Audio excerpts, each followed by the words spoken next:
Magandang tanghali, Pilipinas. Naku po, talaga naman po tumataas ang bilang ng mga aktibong kaso ng COVID. Meron nang nai-report kahapon na 4,899 na mga bagong kaso ayon po sa March 14 case bulletin ng DOH. At bukas po, yung magiging case bulletin ng DOH, kasama na rin po ang inyong abang lingkod because as of 11:29 this morning, nakuha ko po ang resulta na positibo po ako para sa COVID. Now, ang mabuting balita naman po sa akin, lahat ng mga nagkaroon ng close contact sa akin po, yung aking mga dalawang huling test ay noong March 10, negatibo po tayo. No? Itong March 10 po, nag-test tayo dahil nga po sasama tayo kay Presidente sa Dumaguete, kinabukasan 11, so negative po tayo noong March 10.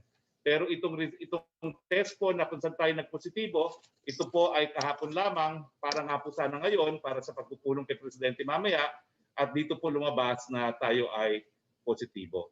So yung mga nagkaroon po sa akin ng close contact, I ask you po for your indulgence, pero kinakailangan po kayong mag-quarantine, no? Kung kayo po ay nagkaroon ng close contact sa akin.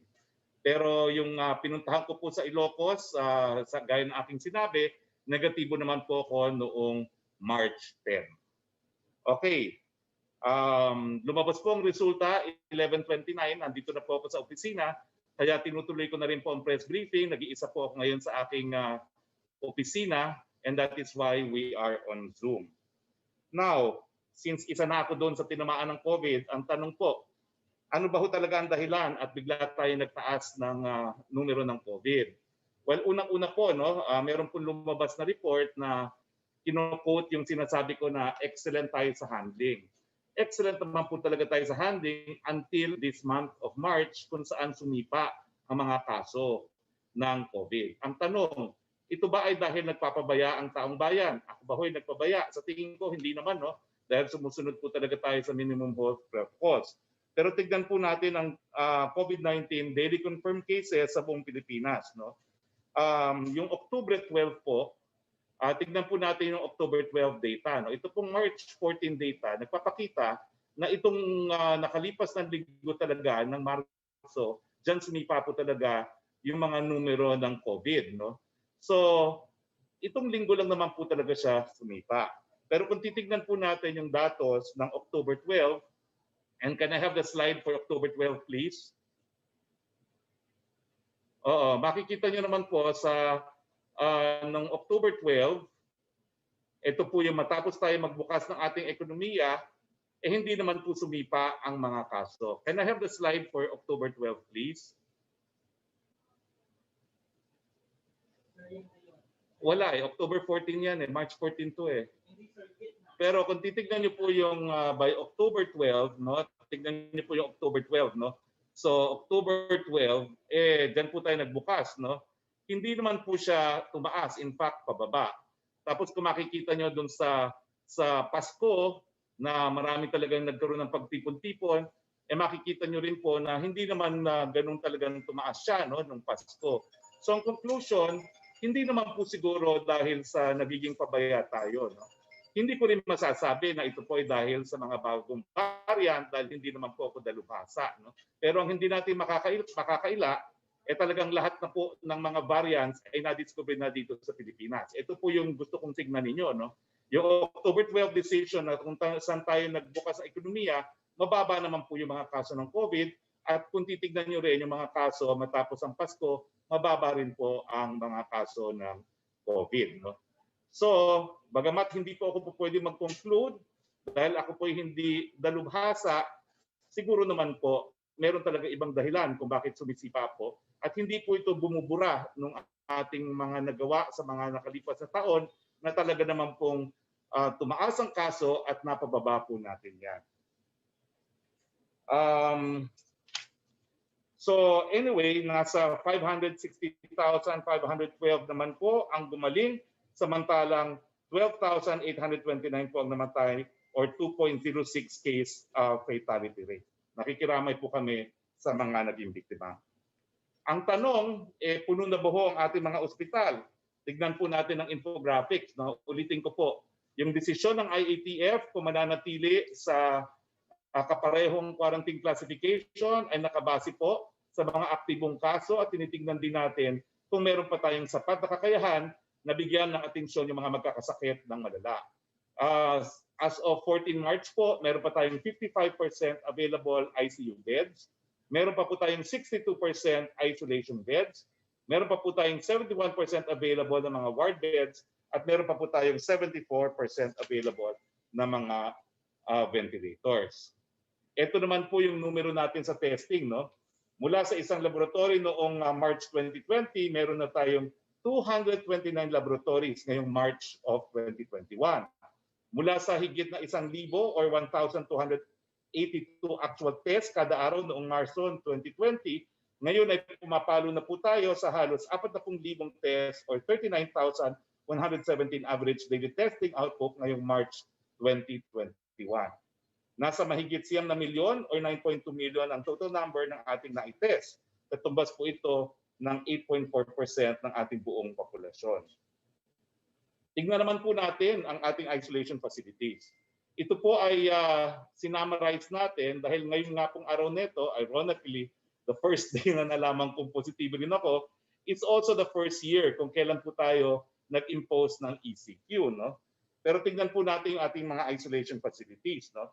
Mula sa isang isolation facility noong March 2020 sa New Clark City, meron na tayong 10,000 isolation facility sa buong bansa as of March 2021. Mula sa higit 30,000 kama noong April 2020, ang ating mga kama sa temporary treatment and monitoring facilities or TTMFs ay nasa halos 100,000 na or 99,910 ngayong March 2021. Sa ngayon din po, kilala na natin ang COVID-19 at alam na rin natin ang ating mga medical flow. Alam na rin ng mga medical frontliners natin kung paano alagaan ang mga pasyenteng may ganitong sakit. Pangalawa, mas maaga nating nadidetect at ibang variants at nasusundan natin sila. Kaya nakakagawa tayo ng mas mabilis na contact tracing. Pangatlo, marami sa ating mga sumusunod sa mask. Saan man tayo magpunta sa labas, nakikita natin na maraming nakasuot ng mask at ng face shields. Isuot lang po ito ng maayos. No? Kailangan natatakpan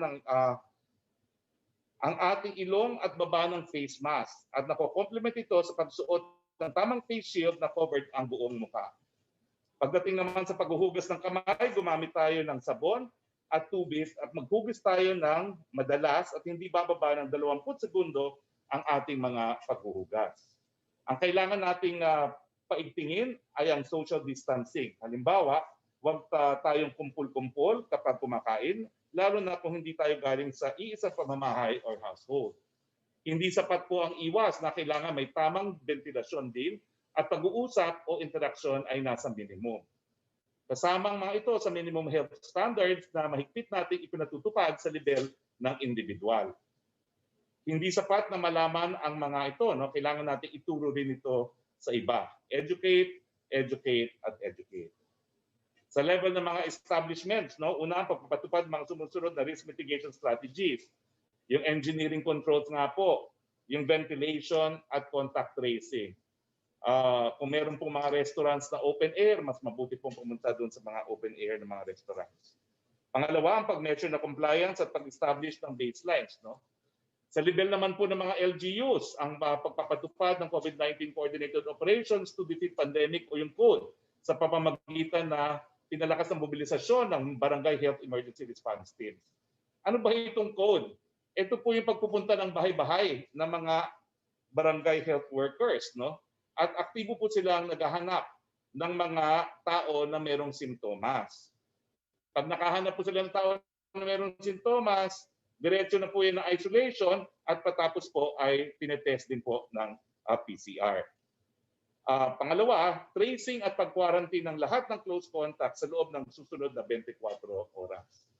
Sa bagay na ito, 100% ng mga kaso na may sintomas ay kailangan ma-isolate sa isang facility sa loob ng 24 oras. 100% sa mga nangangailangan ma-isolate or may quarantine na pinili ang home isolation or quarantine ay sa mga pamamahay na eligible para sa home isolation or quarantine.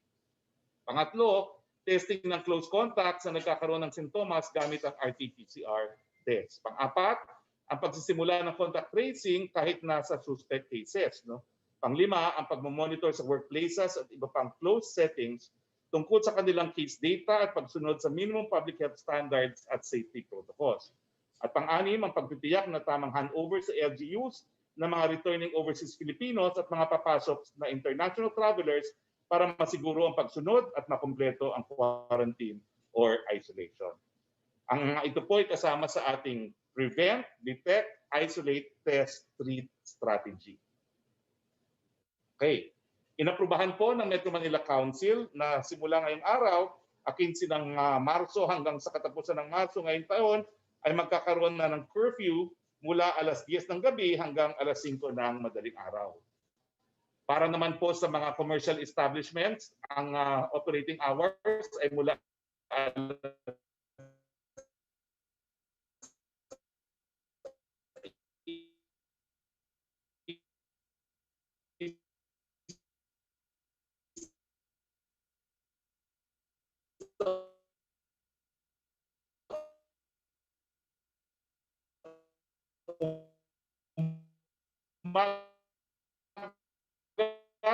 hanggang alas 9 ng gabi. Inaasahan po natin na mamayang gabi ay magkakaroon na po tayo ng anunsyo kung magkakaroon ng liquor ban at kung ano pa po ang napagkasunduan ng ating mga mayors. Liban sa curfew, may ibang lungsod sa NCR ang may ginawa ng konkretong hakbang. Sa Maynila, nasa 3% ng empleyado ng Manila City Hall ang physically pinag-report. Samantala, sa Quezon City, pinatupad mula ngayong araw hanggang katapusan ng alternative work schedule, liquor ban, pagsasara ng gym, spas at internet cafes sa loob ng 2 linggo. Dito po nagtatapos ang ating press briefing. No? Makakasama po natin ngayong araw si ADB Country Director Kelly Bird at si Justice Secretary Minardo Guevara. With your kind indulgence, Secretary Guevara, unahin ko na muna po si ADB Country Director Kelly Bird dahil ito po ay may kinalaman doon sa naaprobang pautang ng ADB para pambili po natin ng mga bakuna laban sa COVID. Mr. Kelly Bird, yes sir.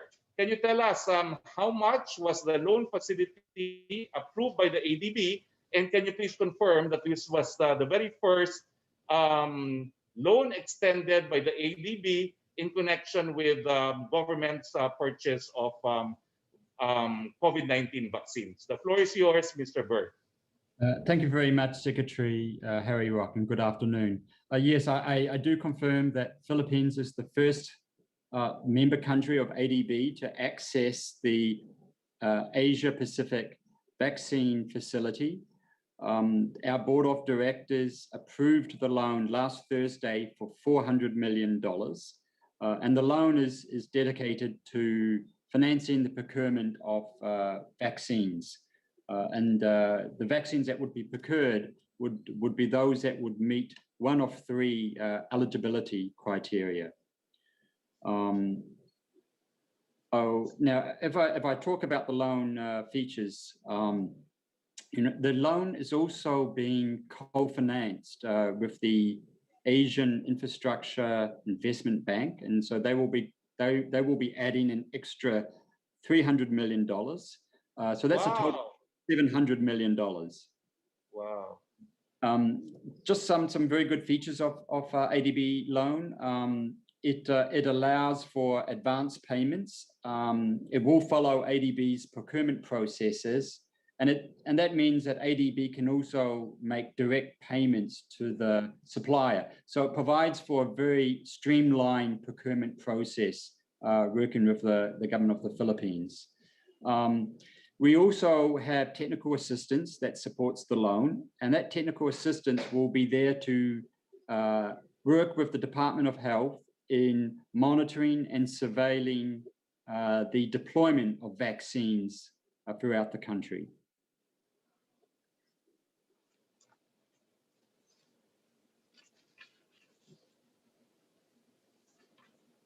Okay, so it's 700 million, and what kind of vaccines can the Philippines purchase using this loan extended by the ADB, co-financed by the AIIB, And since this was co-financed by the AIIB, does this mean that we can also buy Chinese vaccines using the 700 million loan? Okay, so under the facility, there is 3 criteria for which vaccines can be procured. And the objective of that criteria is to ensure that the vaccines are safe and effective. The first criteria is that the vaccines should be selected for procurement under COVAX. And COVAX is a global coalition which is aimed to procure vaccines that are safe to ensure that developing member countries have equitable access to those vaccines. So that's COVAX. So if it's been selected for procurement under COVAX, then that would meet the first criteria. The second criteria is that the vaccine has been pre-qualified by the World Health Organization. And the third criteria is that the vaccine has an emergency use approval from a stringent regulatory authority listed by WHO, and that those vaccines are produced in that country. So there are the 3 criteria, and as long as the vaccines fits in under one of those criteria, it is eligible for financing under the project loan. And just give you an example, the Serum Institute of India, they are producing under license from AstraZeneca that vaccine. They call it Covishield. That brand, for example, meets our first eligibility criteria as it's been selected for procurement under that first criteria by COVAX.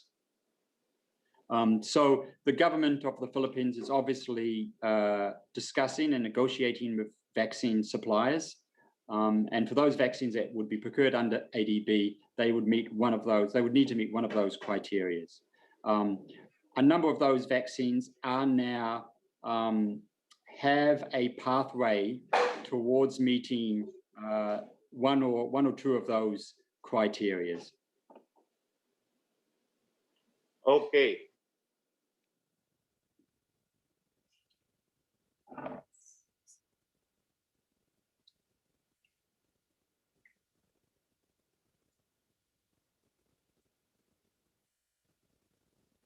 By phone patch, no?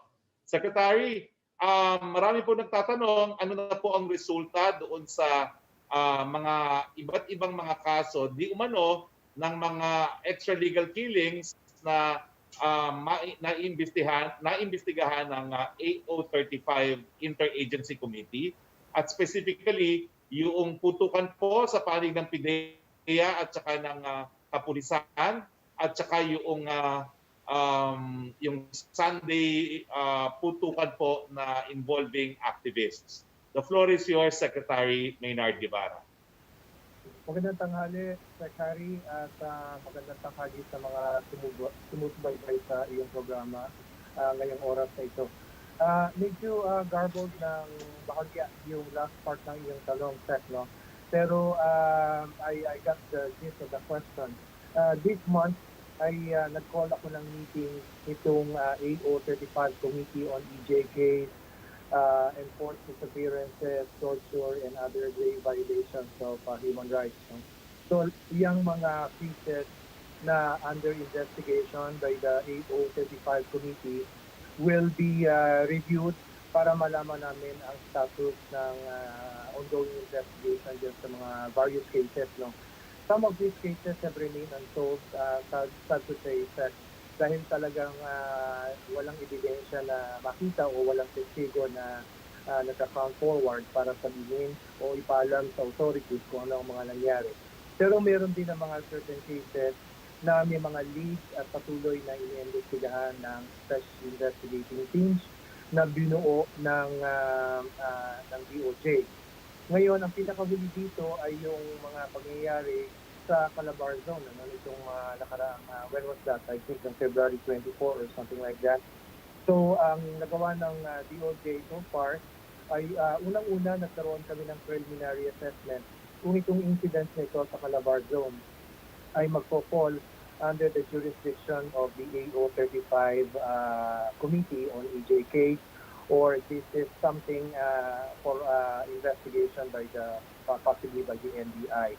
But based on the information that we have gathered, at least on the basis of mga reports na nakakarating sa amin, we felt na, or we assessed na this is a proper case for investigation by the AO 35 Committee dahil hindi naman apparently disputed na yung mga victims dito, Secretary, were members of certain cause-oriented groups, like some environmental groups or the Bagong Alyansa Makabayan. Some were peasant leaders, some were members of a fishermen's group, and so forth and so on. So, at ang involved ay state forces, that's another element para mag-fall siya under the AO 35 jurisdiction. So, based on that preliminary assessment, we have decided to refer these incidents to the AO 35 committee. At last week, I have already created the necessary special investigating teams to be led by DOJ prosecutors and to be supported by investigators from our law enforcement agencies, para masimulan na kaagad ang investigation. So I suppose by today, they would have constituted themselves. We have provided the necessary funding for the operation of these special investigating teams, and pretty sure they'll be on their way to conduct the investigation on these incidents in the Calabar Zone area. Check.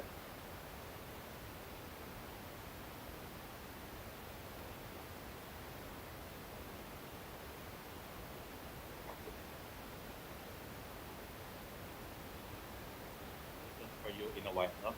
So simulan na po natin ang ating open forum. Yusek Roque, please.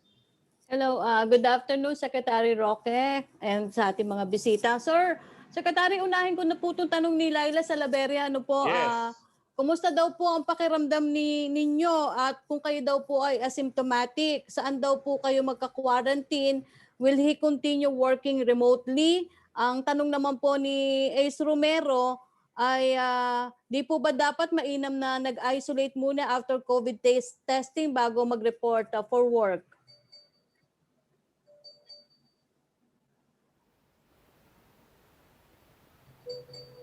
Secretary? Results po here, no? Wait lang po. Yeah, narinig niyo po ako? Yes, Secretary. Opo. Narinig niyo po ako, no? Secretary, Wait, napuputol-putol ka. Yes, okay.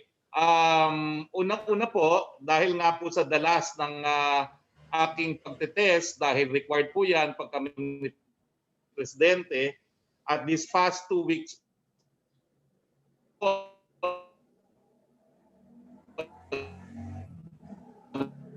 no, I have had Secretary. to go po ay negatibo, no? Siguro po I have had a total of mga yes. Secretary, I'm sorry, I've pero had a total of mga around 35 malabo. Opo, Malabo daw ang Secretary, linya. naputol po kayo dun sa unang sentence ninyo na dahil sa dalas po ng pag-test nyo, dahil required pagpupunta kayo kay Presidente, naputol po kayo doon. Okay, sinasabi ko po, sa dalas po ng mga pagpupulong namin kay Presidente, I have had to undergo at least 3 PCR tests a week dahil every 48 hours po yan, no? And these past 2 weeks, talagang po dahil sa rollout nga ng vaccines, no? I had no less than 35 PCR tests po, no? Since I came back as spokesperson for a year. So talagang it came as a surprise and as a shock, no? It's not just a shock na after about 35 tests, nag-positive tayo, no? Pero sa akin po, almost routine na ito na on a Sunday afternoon, preparatory to the Monday evening meeting with the President, nagpapakuha na ng RT-PCR test. And before this nga po, nag-test tayo nung 10th of March. And before that, kompleto po yung aking test. Dahil nga po, the vaccine rollout, sunod-sunod din. I suppose po, I followed naman po all the procedures. Itong RT-PCR test naman po for Sunday for today, is preparatory nga po for the President, no? Pero as usual, no, ako po ay nagpunta dito sa aking opisina for the usual 12 p.m. press briefing, and the result was actually released at 10. It was released at wait, nawala yung aking, but I was informed about an hour later about the result. No? And before that, I will just read all the test results that I've had. No? I had one in, so the latest was yesterday, March 14. I had one in March 10. I had one in February 28. I had one in February 26. I had one in February 23. I had one in February 18. Pero kulang pa ho ito kasi meron akong 10 days in March na ito. Meron akong 3 pang mga resulta na hindi physically hawak ko. No? So sa akin po, it's become almost part of my routine, no? Na 2 to 3 times a week nagpi-PCR. And always, you know, I pray that I'm negative, and always I've been negative for the past year. Pero exactly 1 year after ECQ, nahabulan po ako ni COVID-19. Pero wala naman po ako masyadong exposure dahil I came to the office. Ang aking routine po, nag-iisa ako sa opisina, reading my briefing papers and reading all the papers. So wala po talaga ako halos contact with anyone in the office. And right now, I'm alone in my office. Kaya nga po medyo mahirap ang connectivity natin because no one is assisting me on Zoom. Secretary, Wala po ako nararamdaman. I'm asymptomatic. I'm very much shocked and surprised na bigla ako nag-positive. But I had a confirmatory antigen test kasi dito po sa Malacanang, nag-antigen po kami ng mga bisita, and it also tested positive for antigen. Secretary, yun daw pong, saan po daw kayo mag-isolate? Kayo po ba ay pupunta sa isolation facility? Paano po? Kayo po ba ay magtutugon pa rin sa pagganap niyo sa trabaho ninyo? Kayo remotely kahit po kayo ay nasa isolation? Well, I'm inclined to go to an isolation facility kasi ang misis ko po meron ding comorbidity, no? And although nagpapatest na po siya ngayon kasi kasama naman kami magtulog, no, since my last test on the 10th of March, no. So if she turns out also to be positive, mag-isolate na po kami siguro magkasama. Pero if she's negative today, I intend to go to an isolation facility also because we need to walk the talk na as much as possible sa facility quarantine tayo, no? And since I'm asymptomatic, I think I will continue to discharge my functions. I will probably not be as effective because I will not be attending the meetings with the president, and I will not be physically with the president, but I will try to follow live coverages of the president's meeting. And for the president's meeting with select members of the IATF, I will be remotely be present. I will arrange for Zoom tonight with the meeting with the president. Secretary, naipaabot niyo na po ba ito kay Presidente, yung inyong resulta ng COVID test?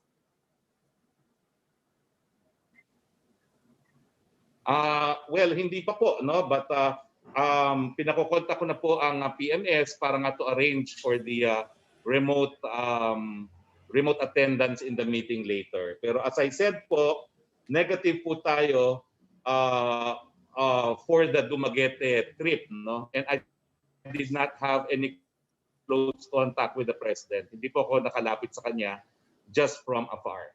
Opo. Secretary, tanong po ni Evelyn Quiroz ng Filipino Mirror. Ito po ang tanong niya. Quezon City Mayor Joy Belmonte has proposed to do away with quarantine classifications, which she said has created confusion.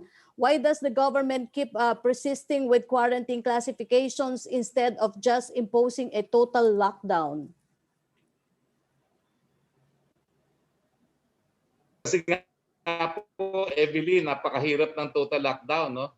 Mas marami na pong naghihirap ngayon dahil sa lockdown kaysa dun sa mga nagkakasakit ng seryoso dahil po sa COVID-19. Napakahirap po talaga ng trabaho ng IATF At kaya po nakikiusap ako sa mga iba, no, na sana po maghinay-hinay sa kanilang mga deklarasyon. And I will specifically mention na po yung Okta Research. We appreciate po all your comments, pero talagang maselan po talaga yung pagbabalanse na ginagawa natin ngayon. Kaya po napakadali sana mag-recommend ng course of action, pero tayo po talaga, it's a deliberative body. It takes us hours to arrive at possible recommendations to the President dahil lahat po talaga kinoconsider. Sa ngayon po talaga, tinitignan natin yung hindi lang tumataas na kaso, tinitignan din po natin yung ating healthcare utilization. No? At magtiwala naman po ang taong bayan na talagang we are always guided by data. No? And of course, all recommendations will be as a result of a very delicate balancing act. We all want to be healthy because unless we are healthy, we cannot work. But the reality po talaga is there are now more people hungry because of total lockdowns than compared to those na nagkakasakit ng seryoso. Opo. Question ni Evelyn Quiroz para po kay Secretary Menardo Guevara. Secretary, DOJ Administrative Order Number 35 created a task force to find out if violence was necessary when the members of the Philippine National Police and the Armed Forces of the Philippines serve search warrants in joint operations in several areas in Calabarzon. What has the task force accomplished at present? Research, Roque, thank you for the question. Pero yan yung sinagot ko earlier, no, Evelyn, yung tukol doon sa mga nagawa na AO35 committee regarding this incident sa Calabarzon. No? As I mentioned earlier, nakagawa na kami ng assessment dyan, na factor yan for the AO35 committee to investigate. We have created a special investigating teams last week to start the investigation of the incidents in these various places. And we have provided the necessary funding for the work of these special investigating teams. We are also trying to request the assistance and support of the Commission on Human Rights. No? Kasi baka meron silang information na nag-gather na which may be useful to the work of the AO35 committee. After all, kasama rin naman sila sa AO35 committee as an observer. And we have encouraged them to take a more active participation in the work of the AO35 committee. Secretary? Okay. Question from Evelyn Quiroz for Yes, go ahead. for Mr. Kelly Bird. Question from Evelyn Quiroz. The Asian Development Bank recently approved a $400 million loan that will help the Philippines purchase a safe and effective vaccine against the coronavirus. Could you give us a short rundown of the terms of the loan? Thank you very much. My video is not working, but let me give you a quick summary of the terms of the loan. It's a 10-year loan. It has a 3 years grace period before the government starts to repay back the loan. And the pricing is based on LIBOR 6 months plus a 50 basis points added to the interest rate. So the interest rate is LIBOR plus 6 months, LIBOR 6 months plus 50 basis points. The LIBOR 6 months is currently around 0.19%. So overall at the moment, the interest rate would be 0.69. They are the terms. Okay, thank you. Thank you, Mr. Bird. Secretary, ang susunod pong magtatanong si Mela Lesmoras ng PTV. Hi, good afternoon, Roque, and sa atin pong mga guests. Una sa lahat, Secretary Roque, kukumustahin ko lang po sana kayo kasi may mga kababayan tayong nag-aalala, may comorbidities din po tayo. Ano po yung pakiramdam natin ngayon? At i-reiterate ko lang, Secretary Roque, even po ba tayo nagkasakit, tuloy-tuloy pa rin po ba yung magiging briefings po natin?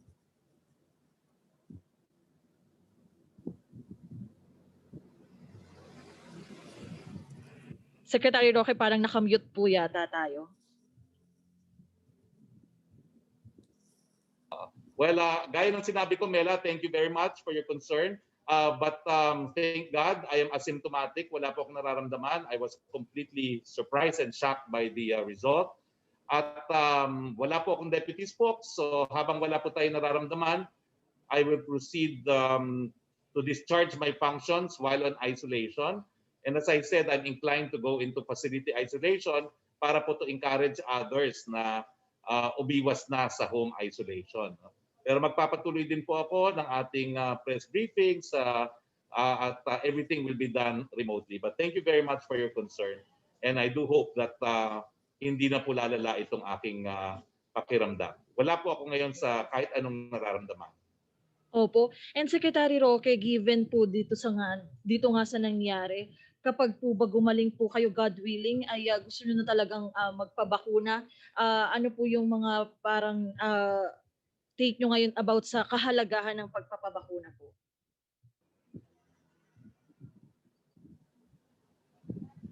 Well, alam niyo po, nagsisisi nga ako na hindi ako nagpabakuna noong panahon na yun sa PGH, no? Kasi kung kung hindi po siguro naubusan at nabakunahan ako sa PGH, siguro po hindi na ako nadapuan ngayon, no? At one of my good friends, no, si Dr. Mingita Padilla ay nakapagbakuna nga doon, and she texted me over the weekend na nagpa-test siya, meron na siyang antibodies, no? So it was really, I think, sad na hindi ako nakapagbakuna, but we also have to follow protocols na unahin muna natin ang mga medical frontliners. So ang aking pakiusap po doon sa mga medical, pero ba ho, kunin nyo na yan. Dahil gaya ko po, nagsisisi, hindi nabigyan ng bakuna noong mga panahon na yon dahil hindi qualified. Eh kayo naman po qualified. Nandiyan na po ang bakuna, kunin nyo na po kaysa ma-include na kayo sa datos gaya ko. Opo. Secretary Roque, for my final question lang po. Itatanong ko lang din po kasi ngayon ang anibersaryo ng community quarantine nga sa Pilipinas. May mga kababayan lang po tayo nagtatanong, magkakaroon daw po kaya ng deja vu, magkakaroon po kaya ulit ng MECQ, ECQ dahil nga sa patuloy na pagtaas po ng COVID-19 cases po sa bansa. Napakahirap po talaga magsarado ng ekonomiya muli. Pero ang binabantayan po talaga natin, yung datos hindi lang sa pagdami ng mga kaso, kung hindi yung healthcare utilization rate natin, dahil kinakailangan may sapat tayong mga kama para gamutin yung mga malalang magkakasakit. Sa akin naman po, kung daraming numero pero gaya ko na asymptomatic, ay hindi naman po dapat siguro na magsarado tayo kung sapat-sapat naman po yung ating mga kakayahan na gamutin yung mga magkakasakit ng seryoso. And I guess I can speak with authority now since now I'm part of the statistics. Opo. Tama po, Spokes, no? May public address po mamaya si Pangulong Duterte.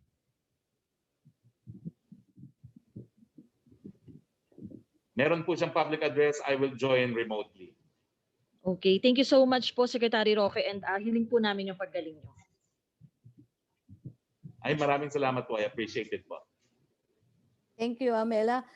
Secretary, tanong po mula kay Laila Salaveria ng Inquirer para po sa inyo and para kay Secretary Guevara. The Oriental Mindoro government said PNP Chief De Bolsinas did not undergo health screening when he visited the province because he arrived via helicopter. Is the PNP chief going to be held accountable for this? And if so, in what way? Sa akin po, I leave that to DILG kasi sila po yung merong supervision sa PNP. Perhaps si Secretary Maynard can answer also. Thank you, sir.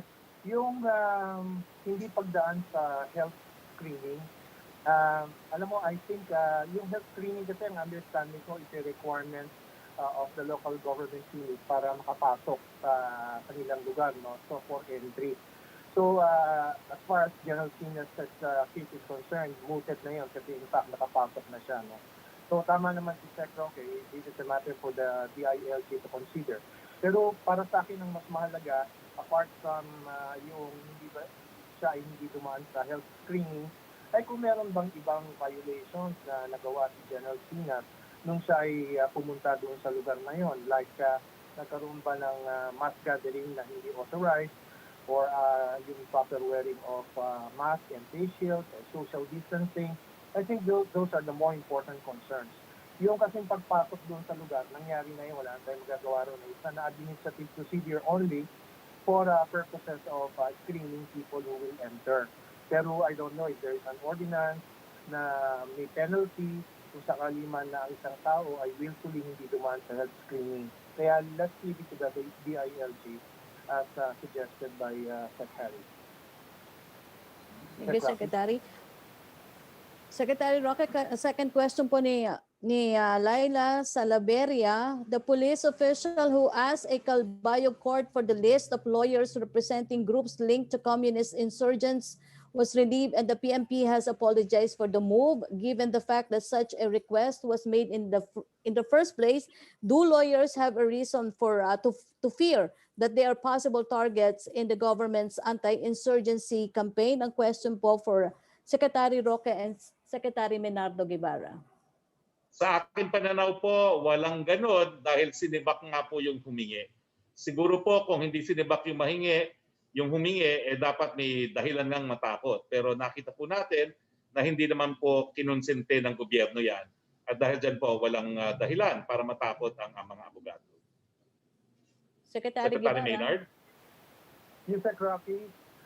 It seems na isolated incident lang yun nangyari sa Calbayo City, no? And in fact, meron na ngang admission ang PNP authorities na rather improper yung ginawa na yon ng Chief of Police ng Calbayo City, and appropriate administrative sanctions have been imposed, no? Kaya siguro hindi naman yun something that happens everywhere else. Wala naman tayong ibang nababalitaan na mayroong ganyang klaseng incident rin anywhere else in the country.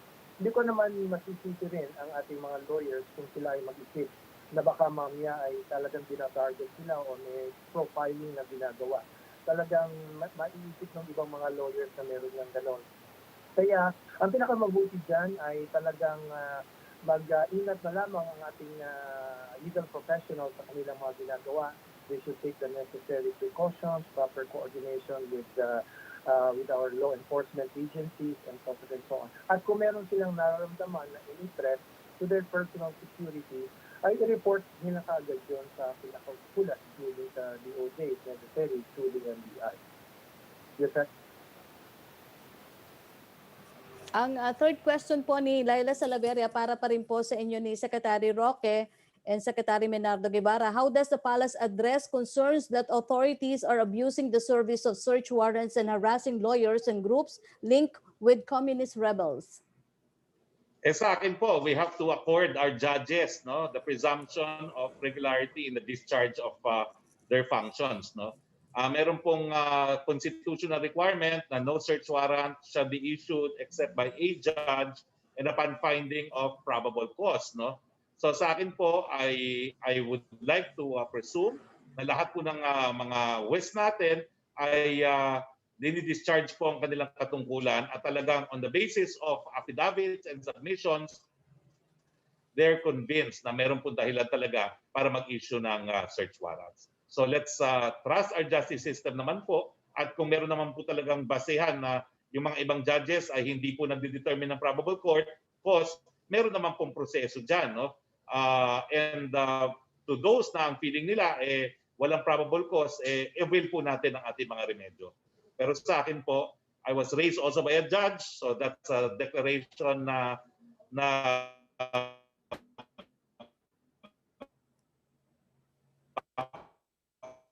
bias po ako, pero nakita ko sa pag-issue ng search warrant dahil alam po nila na napaka-importante ng kalayaan at ng privacy ng ating mga tahanan. Secretary Maynard, would you like to add?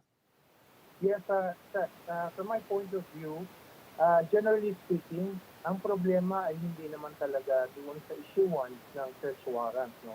Kasi talagang dumadaan naman yan sa isang very tedious process na ang judge ay nagko-conduct ng searching inquiry at yun na nagiging batihan kung siya ay mag-issue ng search warrant. Ang talagang nagiging problema dyan is not in the issuance but in the implementation of the search warrant.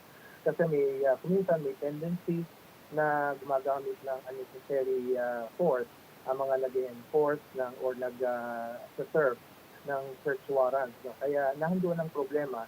Kaya kung darating yung mga insidente na ganito, na magkakaroon ng abuse sa pag-serve ng search warrant, gumagamit ng unnecessary violence and so forth and so on, All we need to do is for people affected to bring it to the attention of the authorities concerned so that the proper administrative and, if necessary, criminal sanctions can be imposed upon persons who abuse or use unnecessary violence in the process of implementing our search warrant. Yes, sir. Secretary Guevara, salamat po. Si Trish Tarada po ang susunod na magtatanong. Trish? Go Hi, ahead, good afternoon Trish. po. Good afternoon, Spoke. Sorry to hear about the results of your test. Thank No? you very much. Thank Yes. you. Sir, first question na lang po siguro, would it be safe to say now that there could be delays in the further reopening of the economy? Would it be wise to delay it at this point with the situation that we have? Well, ako po, with this personal experience of mine, no, I will continue to work in isolation. Ang diferensya lang po, nakakahawa po, so I will isolate myself, but I will work in isolation. I will continue to discharge my functions. I will continue with my press briefings, with the monitoring of the President's activities. So sa akin po talaga, I hope to serve by example, no, na we need to live with this virus. No?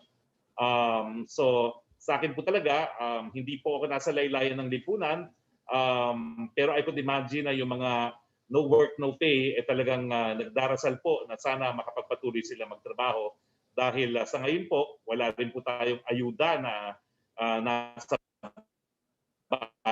budget, no? Kahit anong budget. No? So magiging mahirap po talaga para sa mga nasa laylayan ng lipunan na mabuhay kung magsasarado muli ng ekonomiya. Mm-hmm. Sir, it's been 1 year since Metro Manila was placed on lockdown. People are demanding for answers. Kanina po you provided somehow an explanation kung paano posibleng nangyayari po ito lahat. But many are asking who should be accountable for this surge? Is it the economic managers who pushed for the opening of the economy? Or is it the IAPF who's supposed to be on top of the situation, or the COVID campaign? Or is it the LGUs, the DILG, the PNP for failing to enforce the rules? Or is it government officials for failing to set an example to the public, or is it the public for failing to comply with the minimum health standards? Alam mo, I think it's the nature of the virus to mutate. At mabuti na lang hindi siya na-mutate na mas nakakasakit siya ng seryoso. Kung hindi, mas nakakahawa siya. Jovan, can you show again the graph? Ayaw ko pong isipin na ito'y dahil sa pagbubukas ng ekonomiya. Kasi ang datos... Spokes, we can't hear you. Nawawala po yung signal. Does not support yung dalawang graphs natin na after we reopen the economy, ito po, October 12 tayo nabukas ng ating ekonomiya, pababa pa nga po ang mga kaso. At tignan ninyo, matapos ng Christmas Day, pababa pa rin ang mga kaso. So wag po natin sisihin yung ating pagbubukas ng ekonomiya. And I guess, coming from someone now with COVID, that should make an impact. Hindi po talaga pagbubukas sa ekonomiya naging problema. I think bibigay ko rin po yung aking samples for RNA testing sa UP at tingnan po natin, no, baka nga itong mga bagong variants ang dahilan kung bakit mas nakakahawa na siya. Dahil ako naman po, strict rin po ako sa aking sarili dahil nga sa aking mga comorbidities, pero nadapuan pa rin. So I don't think anyone should be blamed. Kaya nga lang po, it's the nature of viruses to mutate. And let's just be thankful that it has mutated in a way na mas nakakahawa siya, pero hindi po mas nakakamatay. Mm-hmm. Sir, itong number of cases, of course, it's rapidly increasing. But then, yun nga sabi niyo po, what's important is that we look at the data and that there's sufficient healthcare capacity. But looking at the other side, sir, wouldn't the increasing number of cases paint a bad picture in the international community? For example, any concerns are about putting the Philippines in bad light na it would prompt, other countries to impose travel bans against flights coming from the Philippines. And kasi sir, sasabay ko na lang din, napansin ko rin po kasi there are some cases na lumulusot na Filipinos are actually testing positive abroad from the Philippines. And for example, in case po sa Japan, doon nalaman that and he tested positive and nag-test positive for new variant. What does that say about the quality of our testing? Trish, unang-una, hindi lang po sa Pilipinas nagkakaroon ng increase of cases. It is worldwide. At ito pong dahilan kung bakit despite our surge sa mga kaso, number 30 pa rin po tayo sa mundo. No? Tumaas po talaga tayo in terms of active cases from 36 to 28, pero nananatili pa rin tayo na for every 1 million population, 135. At bumaba pa po ang ating case fatality rate. So the fact na hindi tayo nabago sa ranking, that means worldwide, other countries are having more cases. No? Now, and this is despite the fact na mas maraming countries ang ahead na sa vaccination. No? So I think, although I am not a scientist and I'm not in a position to conclude, we cannot discount the mutation of the virus as one of the grounds for this surge. Pero alam nyo kasi, ayaw kong palaging sinasabi na nagpapabaya ang mga Pilipino kasi kahit saan naman ako pumunta, talaga naman pong sumusunod naman yung nakikita kong karamihan ng mga Pilipino. Pero dun sa mga hindi sumusunod, nako, yan na nga po, may surge na, no? Kaya dapat, kung dati hindi kayo sumusunod, dapat siguro sumunod na ngayon dahil ayaw nating matamaan tayo, no? Dahil pag tinamaan tayo, hindi pa rin tayo sigurado na hindi tayo magkakasakit ng seryoso. Sir, final question. Yung trips po kaya ni Pangulo or yung movement ng Pangulo, would it be restricted again? Mababawasan po ba yung mga biyahe niya considering our situation now? Well, actually, tatanungin ko po ang PSG, no? Pero very busy po si Presidente this week. He has 2 out-of-town trips scheduled for this week. At actually, even before I found out I was positive, I was going to ask si chief ng PSG, Jess Durante, kung anong mangyayari sa schedule ng ating Pangulo. So I will still ask after this press briefing. Thank you, Spokes. Please get well soon. Thank you. I really appreciate that. Secretary, tanong mula kay Roque Cos ng UNTV. Kasabay po ng naitalang 5,000 bagong kaso ng COVID-19 kahapon at isang taong anibersaryo ngayon mula nang ideklara po yung lockdown sa bansa dahil po sa pandemic. Nag-trending sa Twitter ang hashtag Duterte Palpak. Ano ang masasabi ng palasyo kaugnay nito?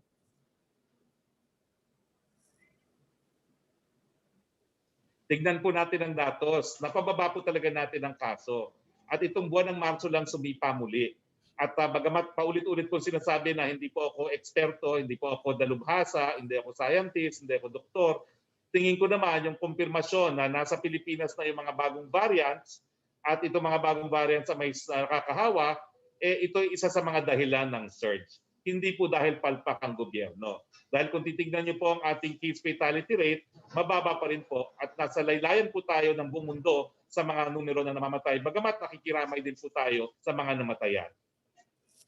Second question po niya, excellent pa rin bang maituturing ang COVID na response ng Pilipinas kung ikukumpara po sa mga kapwa nating ASEAN members states tulad po ng Thailand at Vietnam na mababa ang number ng COVID-19 cases at deaths kumpara daw po sa atin at bakit daw po? Well, until sumipa po mga kaso natin, we were really doing a very good job, an excellent job. Ay napansin niyo naman talaga itong pagtaas, kailan lang po nangyari talaga ito, mga nakalipas na araw. No? At ayaw ko nga po sisihin, ayaw kong sabihin na nagpapabaya mga Pilipino, meron po talagang kinalaman itong mga bagong variants na lumalabas. Kaya nga po siguro ang leksyon para sa lahat at ito na rin po isang dahilan kung bakit nagpapatuloy tayo ng ating broadcast despite testing positive is to tell people na talagang mas nakakahawa na ngayon itong COVID, mas dapat magpainting ng mask, hugas, iwas at doon sa mga medical frontliners natin na po pwede na magpabakuna, naku po magpabakuna na kayo dahil ako nung araw na yun sa PGH, gustong-gusto ko na, hindi naman po pwede. Siguro po kung naturukan ako, hindi po ako positibo ngayon. Ang third question po ni Rosalie Cos, kaugnay naman po daw sa vaccination program ng pamahalaan, may vaccine tracker bang ginagamit ang gobyerno o may pinag-aaralang panukalang vaccine tracker? Paano mabibilis na matitrace daw po ng gobyerno kung on track ang vaccination program? Ilulunsad po natin ang vaccine tracker this week. Ang halas na advice po sa akin this Wednesday, baka malunsad po yung ating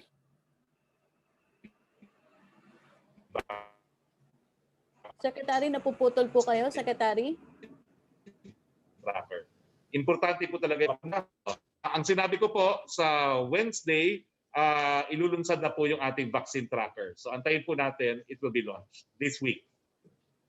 Okay, ang susunod po magtatanong, Secretary, si Melo Acuña ng Asia Pacific Daily. Hi, Melo. Good afternoon, Secretary. Yeah, get well soon so we can have lunch one of these days.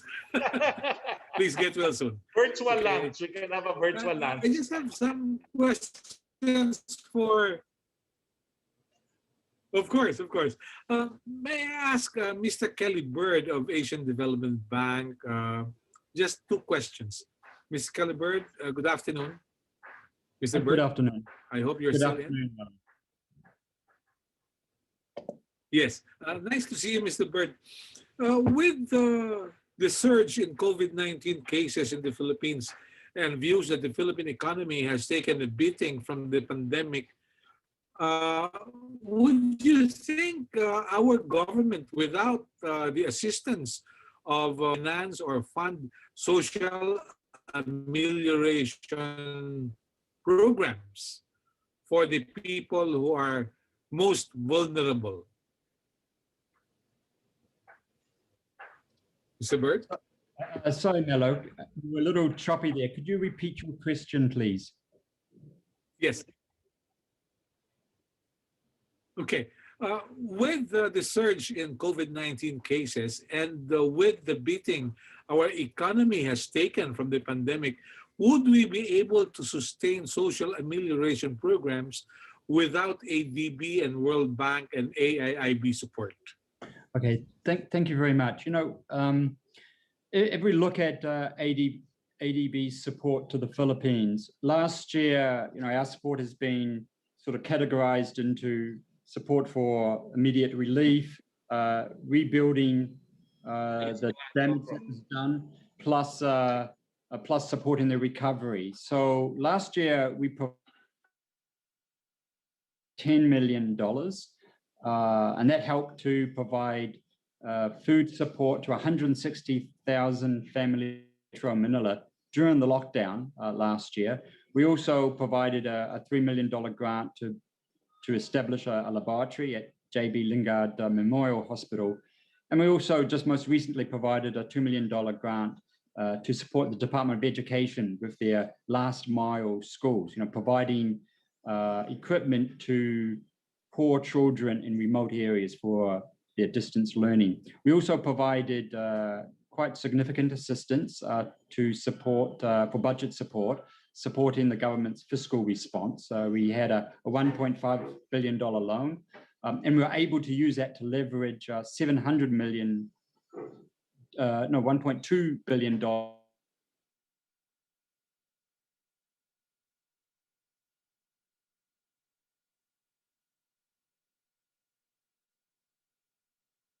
that I have there. So this year we're providing an additional $400 million for the vaccine project.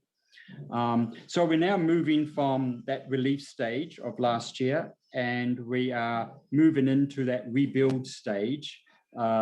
We have the Hill 1 project that was approved last year that provided $125 million for medical supplies, equipment, and renovations to isolation wards. We're now into that vaccine stage where we're supporting the government with their vaccine procurements. That's a $400 million project. But this year we also have a robust lending program with the Philippines government. We're looking at around $3 billion. Some of it is supporting our infrastructure projects. So that can be a good stimulus for economic recovery. And we're also providing some of our policy-based lending, which is budget support as well. So we still continue to have a very firm, robust lending pipeline with the government of the Philippines this year and next year. So we are here and remain committed to supporting the Philippines get through this pandemic. Just to, you know, a last point is that, you know, the pandemic carries with it a lot of unknowns, how it, particularly on the economy and on the social sector. And that's why ADB remains fully committed to supporting the Philippines get through this pandemic. And just to reiterate, we had a very robust lending program last year, and we continue that this year and for next year, supporting rebuilding the economy and social sector, and of course, supporting the economic recovery. Yeah, pardon my bias, Mr. Kelly Bird. I work for Asia Pacific Daily. I'm just interested in finding out if there would be co-financing projects with AIIB, aside from the $400 million deal that you approved with the Philippines. Are there still co-financing projects or programs in the pipeline? Okay, well, last year, AIB also co-financed our fiscal response program loan. So we provided $1.5 billion. AIIB provided $700 million, and the government of Japan provided $500. So they are co-financing the vaccine projects. In terms of future co-financing with AIIB, that is always discussed with the Department of Finance through our country operating business plan. So those discussions are still ongoing in terms of ADB co-financing with AIB on infrastructure projects, like we do with other development partners.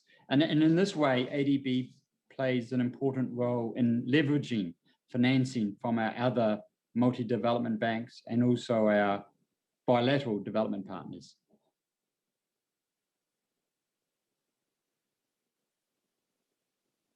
Thank you very much, Mr. Kelly. Looking forward to seeing you one of these days.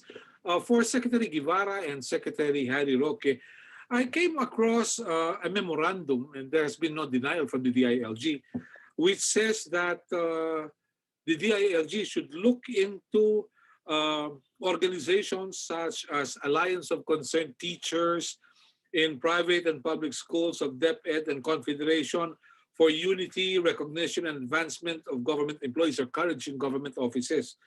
The letter or memorandum was allegedly signed by Assistant Secretary Alexander Macario, advising their staff, their officers, to initiate an investigation on the matter and validate employees who are definite members of such organizations. What do you make of this, Secretary Harry and Secretary Guevara, please?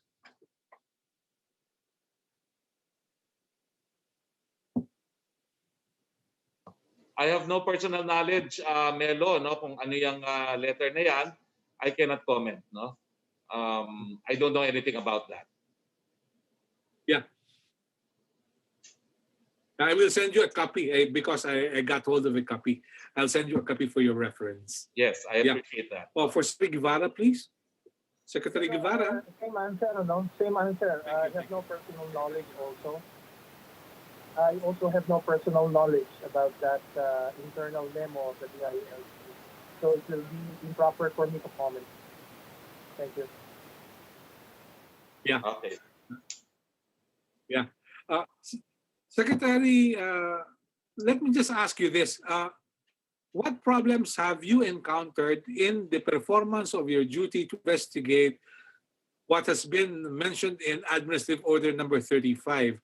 Have you received the cooperation and assist from the other government agencies which are expected to be of help? Secretary Guevara, please.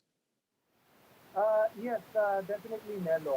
Yung mga na-expect namin na assistance and support from the other member agencies of the Interagency Committee, no, on EJ case ay nakukuha naman ng DOJ. In the past, medyo may konti lang siguro lack of collaboration with CHR dahil merong parang sort of reluctance din on the part of each side to share information, no, in the past. But we have overcome, I think, that obstacle, and both our side and the CHR have agreed to cooperate more closely in the investigation of incidents allegedly committed in violation of civil and political rights, no, or human rights in general. But insofar as the other members of the Interagency Committee are concerned, like the NBI, the AFP, the PNP, the DILG, the DND, and so forth and so on. We have gotten the necessary support and cooperation from them. They have always been attending our meetings. But really the problem is when we get the necessary information or evidence on the ground. Marami dito sa mga kasong ito, presumably, were planned so carefully at yung mga witnesses in some of these incidents ay parang nag-express ng hesitancy or reluctance to come out, come forward, and provide us with the necessary information. Yun ang sinasabi ko eh. Yung mechanism itself is there. Ginagawa naman ang pwedeng gawin, no? Hanapin ang mga possible na witnesses, mag-gathering ng necessary information doon sa pinangyarihan ng incident and so on and so on. But until and unless people who had personal knowledge about the incident would come forward and give us first-hand information, it's really difficult. So yun ang kailangan itong AO35 committee. Not the support of its member agencies because we get them anyway. It's the cooperation of the people, of the witnesses, yung mga may personal knowledge dito sa mga incidents na ito. Yun ang kailangan ng interagency committee. If they come forward and let us know what they know, what they have seen, eh mas madali ang magiging solution dito sa mga cases like this.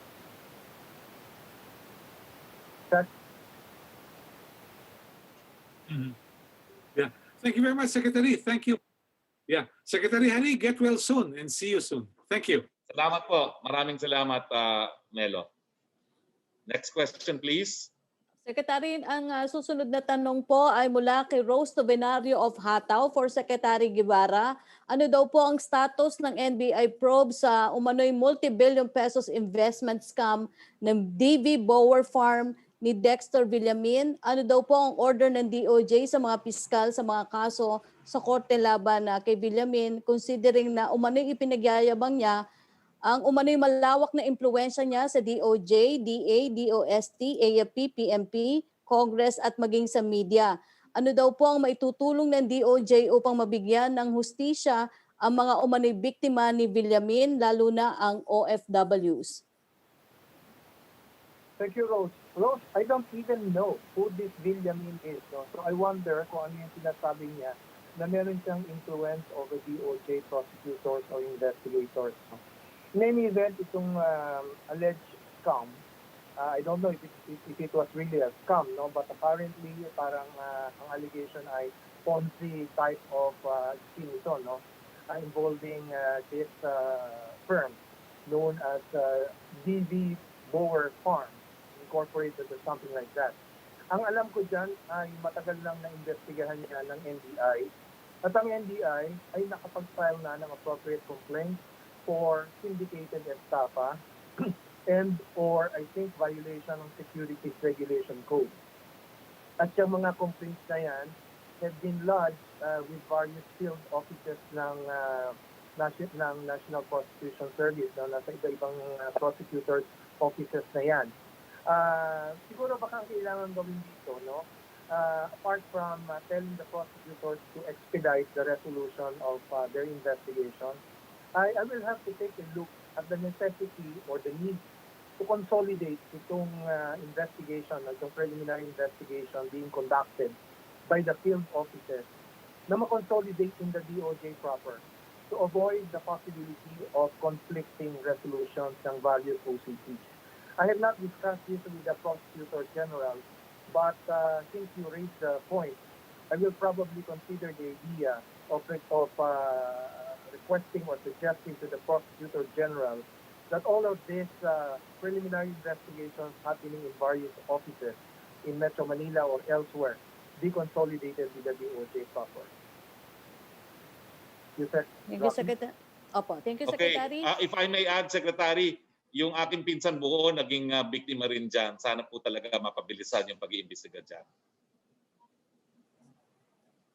Opo. Secretary, ang susunod pong tanong mula kay Chris Jose of Tremate. Reaction po sa peking driver's license na may mukha ni President Duterte na nakumpiska sa Los Angeles. Well, mabuti na lang po sikat si Presidente sa LA at napansin nung nakakita ng ID na yun po ay picture nga ng ating presidente. Ingat po, ingat. Opo. Ang susunod po niyan tanong, komento daw po sa naging pagpuna ni Senator Ping Lacson sa mabagal na vaccination program ng gobyerno kontra COVID-19. Ayon sa senador, baka abutin pa na hanggang 2033 bago natin maabot ang herd immunity laban sa sakit kung hindi magbabago ang aksyon ng Department of Health. Well, sa akin po, pwede siguro talagang mapabilisan pa. No? Pero let me explain na limitado naman po ang bakuna natin ngayon.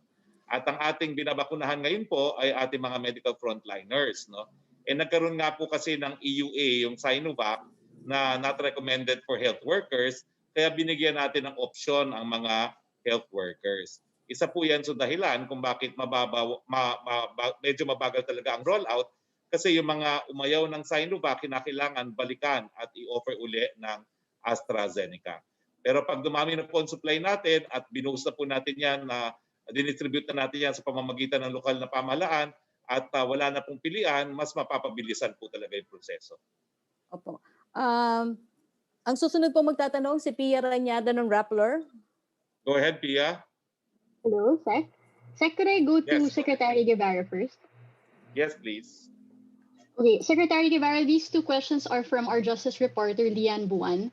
The first question is, our independent data culled from official data from DOJ and the Supreme Court and recently flags data shows that from Marcos to Aquino, there were 49 lawyers, judges, and prosecutors killed. That's 49 killings in 44 years compared to 61 in just 5 years under President Duterte. Sir, what can you say about this? Because people are saying that it's because the president has created an atmosphere of violence and impunity.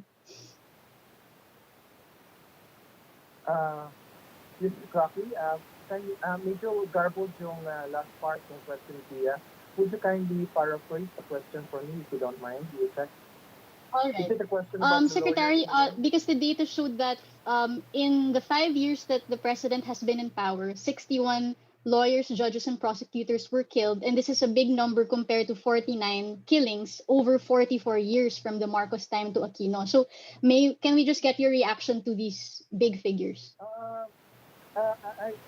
Alam mo yung trabaho ng mga lawyers, Pia, alam naman nila yan from the beginning that their profession is fraught with danger, no? So I am not in a position to say, Pia, na may kinalaman kung sino ang presidente, no? Doon sa number ng mga namamatay na abogado o piskal o judges, no? Kasi in the exercise of their profession, many lawyers, no, are representing clients even before who are involved in very controversial cases. May mga drug cases, may anti-terrorism, may mga terrorism cases, corruption cases, election cases. So, yung mga ganong klaseng, yung nature ng mga cases na hinahawakan nila really exposes lawyers to some personal risk or safety, you know, or issues of security. Nangyayari talaga yan.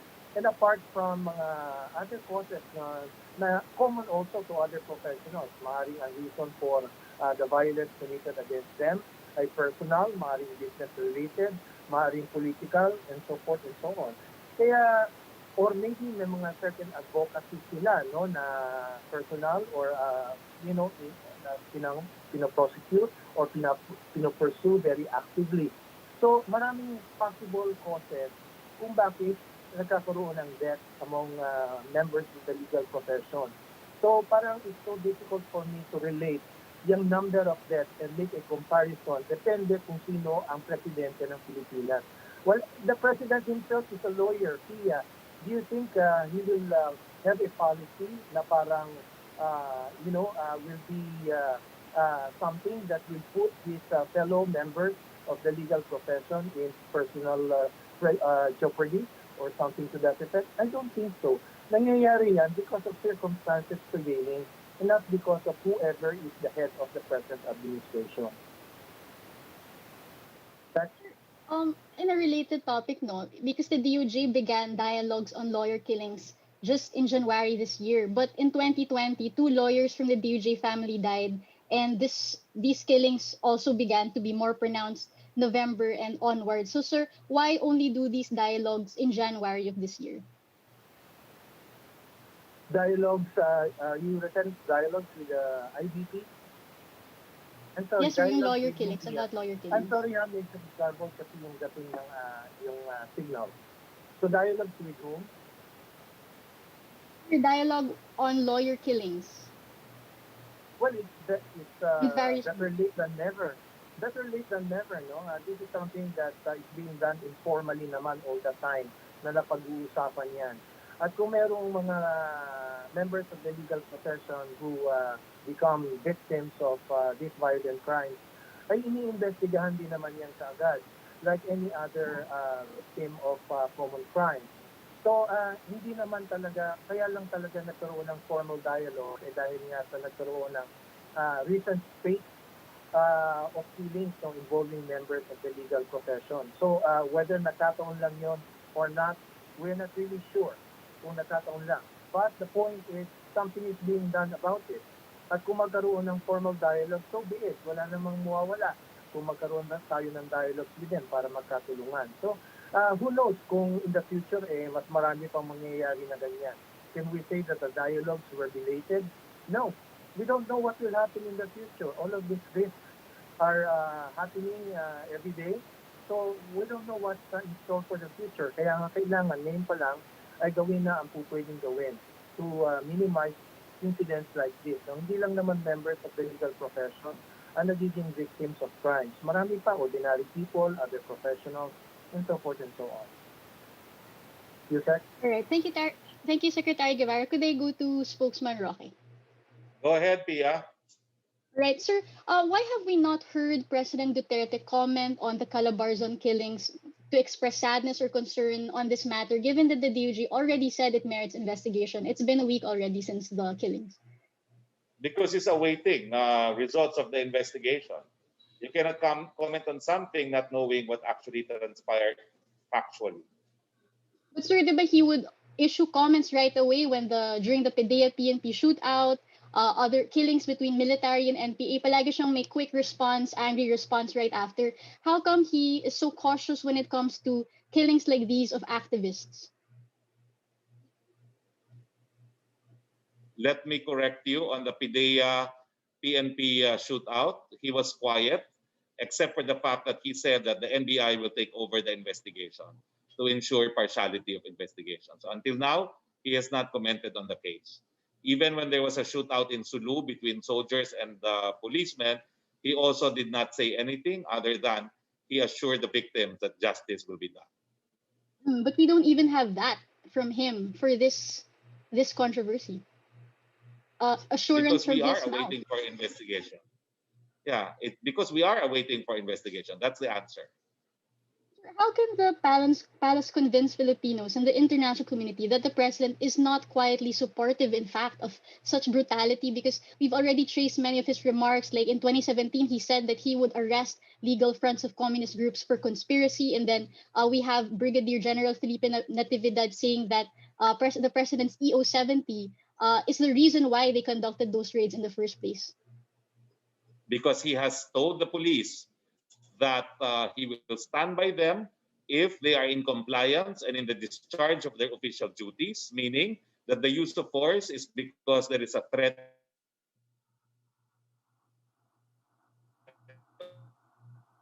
on their lives. Sinabihan na po niya ang pagbanta sa kanilang mga buhay. Pero kung wala pong banta sa buhay nila, gumamit sila ng dahas, sila po ay malilitis at mapaparusahan. Nag-on the record na po si Presidente tungkol dito, not once, not twice, but at least thrice. Okay, last question, sir. Can we have an assurance from Malacanang that the president will ask the PNP or will at least support the PNP and AFP in being fully participative and cooperative in the probes about the Calabarzon killings? I think that the department, the Secretary of Justice is here to make that assurance. Perhaps Secretary Guevara, you can make that assurance to Pia Ranada. Secretary, I didn't get the last part. Assurance that it is the investigation of there will be impartial investigation on the Calabarzon incidents. Oh, definitely. Definitely. I assure the people that there will be an impartial, fair, and thorough investigation of these incidents that happened recently in the Calabarzon area. And that the police and soldiers will fully participate and cooperate in the probes. That's the question, actually. if they will cooperate? Yes, sir. In all the Well, data, all of the aspects of the service of search warrant. Well, we will be using the necessary legal processes like issuing subpoenas for them, to appear and to make their statements and to present necessary documents as may be required for the investigation. We have the necessary legal processes here to be able to do that.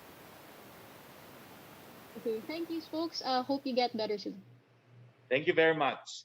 Okay, Yusek Roque, marami pa bang question because the time is 1:35 and I need to go into isolation now. Marami pa bang question? Maraming mga tanong pero marami pang tanong dito, Secretary Hi, Roque. sir. Pero si Joseph Morong na lang po muna natin ang bigyan daan ngayon. Go ahead please, Joseph. Joseph. Okay, hold on, sir. Okay, sir, sorry to hear about your results. Sir, Thank you, okay, thank you. when was the last time that you interacted with the president? Dumaguete. March But, 11th. 11th, and I had RT-PCR on the 10th, negative. Negative ka nun. And tapos, sir, so ibig sabihin, you were not a courier during that time, no? I mean, hindi mo na-expose si presidente. And I did not have any close contact with them. Hindi po ako lumapit sa kanya. Kasi hindi ako lumalapit kapag maraming tao. No? Maraming tao po noon dahil inauguration ng renovated airport at saka noong port sa Dumaguete. Sir, pasensya na ba't nagbungkal ako ng mga litrato na binigay ng palasyo ng event. And if I can share the video and the picture, sir, medyo malapit tayo kay PRD nito. Ay, pero nasa likod po niya ako, no? And then wearing face shield and face mask. And I tested negative the day before. Okay, so sir, itong interaction na to safe. You did not put to put it bluntly, put the president in danger? I don't think so kasi talagang yung Okay. close contact is very close, no? Yung mga bulong-bulong. I know that Babad. bulong-bulong kasi sometimes I need to bulong to him dahil nga hindi kami nakakapag-usap ng madalas. But consciously, hindi pa ako bumubulong kapag maraming tao. Okay. Sir, no need for the president to be isolated or to be tested because of your results? I don't think so because I had no close contact with him and I was tested negative the day before. Okay. In fact, hours before the event. Kasi I try to be tested as close to the event as possible. Yes. So the event was ang aking pagkuha ng sample was 5:50 of the night before. So Okay. 5:50 of the night 24 before. hours. So, Yes. basta safe si PRD nung 11, sir, no? And that's the last interaction? That's the last interaction I had.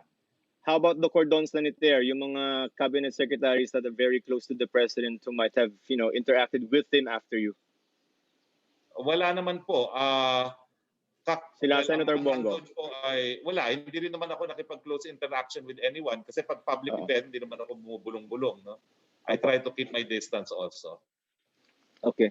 Sir, sa ano lang, kasi over the weekend, no, marami yung mga medyo umuugong-ugong na natatakot sila na mag-ECQ. Just for the record, if it were a yes or no question, mag-ECQ po ba tayo? Sa buwan ng Marso, possibly hindi pa po. No? Dahil gaya ng aking binalita ngayon, meron pa tayong 55% available ICU beds at meron pa tayong around 60% available COVID beds, no, ward beds. At saka 60% pa rin ang ating mga isolation facilities. How about April, sir? Hindi po natin alam. Kasi Okay. kung hindi po natin mapapababa yung R0 na 1.9, ibig sabihin po nun, ang isang tao na may COVID ay makakahawa ng at least 2. Yun That's po yung correct. ibig sabihin ng R0. No? So, mabilis po yun. No? So, we do not know what will happen in April, kaya nga po, binabantayan natin. Pero ang mabuting balita nga po, no? Unang-una, mas alam na natin kung paano bigyan ng medical attention ang mga nagkakasakit ng seryoso. No? Alam na natin na ang nasal flow cannula ay nakakasalba ng buhay at alam na natin kung ano yung mga gamot na nakakasalba ng buhay para sa mga magkakasakit ng masigurado.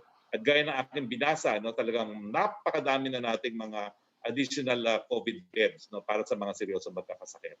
Okay. Sir, last na lang sa vaccine supply natin. Ang sabi dun sa statement ni Sec Charlie is 90% deployed na yung 1.1 ba yan na AstraZeneca and Sinovac. When is the next delivery?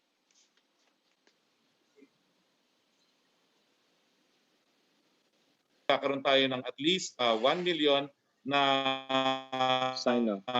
Sinovac, tapos meron pa tayo 400,000 na donated din ng Sinovac. That's within the month of March. March, sir. May dadating tayo sa March. March. May darating pa po na Sinovac. 1 million na binili at saka yung 400 na additional donation. Additional. So we will not have a situation, sir, na we are facing a surge in cases but we don't have vaccines. Hindi naman ganon. Hindi po. At pagdating po ng Abril, dyan na talaga darating yung bulto ng ating mga in-order, kasama na po yung mga Novavax at yung iba pang ating in-order na scheduled for arrival. Isa pa nga pala po, no? Natapos na rin yung pagsusumite ng lahat ng dokumento ng Sputnik 5, no? So inaasahan po natin anytime now na ang Sputnik 5 ay baka mabigyan na rin po ng EUA. Sir, would you be able to tell us now yung result ng India trip ni Secretary Galvez, or that will have to wait for the President's meeting tonight? Ang tingin ko gusto po ni Secretary Galvez, ang report niya will be directly to the President, which we will witness also in the Talk to the People. I will be there virtually. But can you say now it's been a success even without divulging the pictures and in the numbers? I think it is a success. Mm-hmm. Okay, sir. Ingat po kayo. Magpagaling po kayo, sir. Thank you. Maraming salamat. Ingat din kayo. Opo, Secretary Roque, advice niyo po ako, pwede po bang magtanong pa or kailangan niyo na po Go muna magpahinga? Go ahead. Okay. Since nandito naman tayo, go ahead. Sa tanong po ni Samed Denilla, para po kay Secretary Guevara, na-complete na po kaya ang new version ng concession agreement ng government to Maynilad and Manila Water Company? If yes, kailan po kaya ito ipipresent for the said company for their consideration?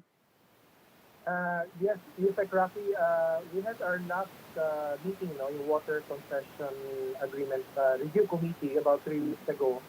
And we already ironed out yung mga remaining major issues during that meeting. We'll be having another meeting this coming Wednesday. So I suppose that kung meron mang natira pa ng any minor point, ay mapaplan pa na yun during this meeting on Wednesday. And after that, we shall be ready to sign a new water concession agreement with Manila Water. And after that, susunod na namin yung discussions with the other concessionaire, Maynilad. Yes, sir. Thank you. Thank you, Secretary Guevara. For Secretary Roque, tanong mula kay Lanes Capante of GMA News, when will the country be able to vaccinate 250,000 to 300,000 individuals per day against COVID-19, which is the required number to meet the 50 million people target within 2021? Are there... Pag dumating, Go ahead, sir. inaasahan po natin na darating ng second and third quarter yung bulto ng ating orders. So pag dumating na po yung talagang maramihang ating mga bakuna, kaya po natin yan 250,000 hanggang 300,000 a day.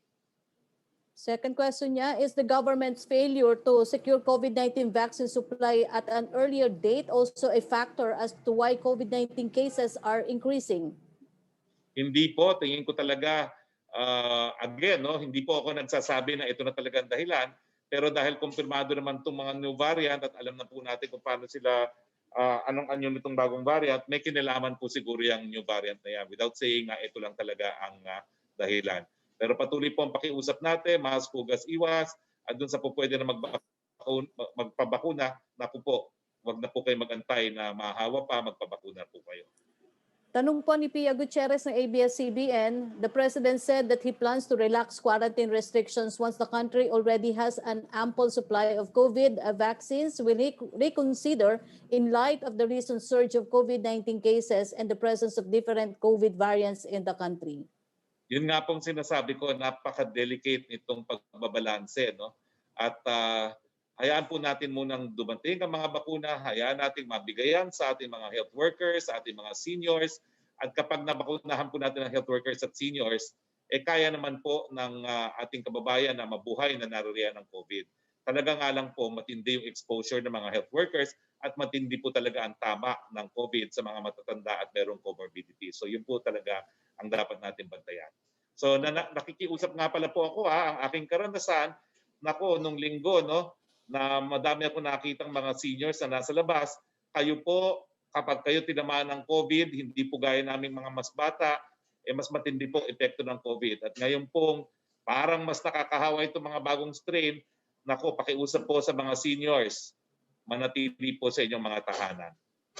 Opo. Tanong ni John Punsala ng ABS-CBN, with coronavirus cases surging and protocols being tightened, at least 2 senators lament that we seem to be back to square one. Do you agree with this statement? Why or why not? Hindi po, dahil bago naman sumipa ang mga COVID cases this March 19, itong buwan ng March, talaga naman po napapababa natin ang mga numero. And worldwide, talagang sumisipa po ang mga numero, kaya hindi pa rin tayo umaalis sa posisyon natin na number 30. Ang dahilan po dyan is talagang buong mundo are experiencing this kind of increase in numbers. Opo. Ang second question niya, as the Philippine COVID-19 quarantine enters its first year, what does the government think was its biggest mistake in crisis management and how could we do better? Ulitin ko po, no, we could do better in contact tracing. Kaya nga po ngayon, uupo ako